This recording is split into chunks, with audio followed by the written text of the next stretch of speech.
shirkii golaha wasiirada oo maanta gudoominayay ra'iisul wasaaraha xukuumadda Soomaaliya mudane Xasan Cali Khayre ayaa ugu horeyn waxa laga dhageystay warbixintii uu maaragtay warbixin ku saabsan warbixintii shirkii oo New York warbixintaas oo aad warbixin u faahfaahsan ahayd oo maaragtay dhinacyo badan taabanaysay ayuu shirka golaha wasiirada uu maaragtay uu ka siiyay ra'iisul wasaaruhu warbixintaasi mudane Xasan Cali Khayre uu sheegay waxay ahayd warbixin ummadda Soomaaliyeed wax tar weyn u leh oo adduunyadu ay u heelan tahay waxa uu u sheegay in adduunyadu u heelan tahay Soomaaliya oo ay rabto in ay maaragtay maanta wax la qabato taasoo ay ku qiimeynayso maaragtay wax qabadka dawladda ee muuqda marka shirku waxyaabo badan iyo dhinacyo badan uu taabanayay arrintaas oo arrin aad iyo aad muhiim u ahayd oo ummadda Soomaaliyeedna ay aad iyo aad ugu diirsan doonto waxa kale oo maaragtay warbixin laga dhageystay wasiirka amniga oo isaguna faahfaahiyay arrimaha amniga oo maaragtay sheegay maaragtay in maaragtay amnigu uu maalinta ka dambeysay magaalada Muqdisho ka sii wanaagsanaanayo waxa laga dhageystay waxa ku dhahay gudida qaran ee isku dhafka difaaca maaragtay ciidamada qalabka sida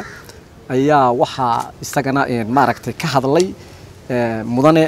Maxamed Cali Xagaa oo ah wasiiru dawlaha wasaaradda gaashaandhigga oo isaguna aad iyo aad ugu dheeraaday oo ka hadlay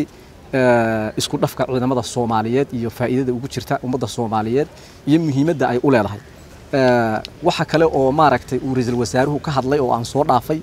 in maaragtay aad iyo aad ay adduunyada maaragtay aanu rabno in maaragtay ummadda Soomaaliyeed laga cafiyo deyntii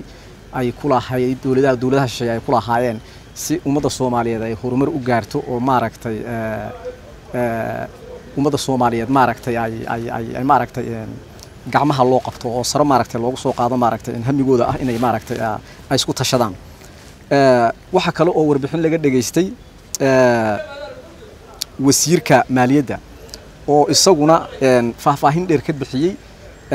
sida ay muhiimad gaar ah ugu leedahay ummadda Soomaaliyeed in maaragtay iyada laftigeeda IMF-tu ay maaragtay ay inaga dhaafto deynta taasoo noqon doonto faa'iidada ugu weyn ama maaragtay horumarka ugu ballaaran ee ummadda Soomaaliyeed ay gaari karto haddii laga dhaafo deyntaas oo ay noqon doonaan ummad ka soo kabata maaragtay dhibaatooyinkii maaragtay dhinaca dhaqaalaha haystay waxa kale oo maaragtay arrimahaas iyo arrimo kale ayaa ugu waaweynaa laakiin waxa uu goluhu maanta maaragtay uu cod aqlabiyada ku ansixiyay xisaabiyaha guud ee qaranka oo ugu dambeyn loo magacaabay Faadumo Cusmaan Faarax Marwo Faadumo Cusmaan Faarax oo 25 wasaaradood ay gacanta u taagan inay noqoto xisaabiyaha guud ee qaranka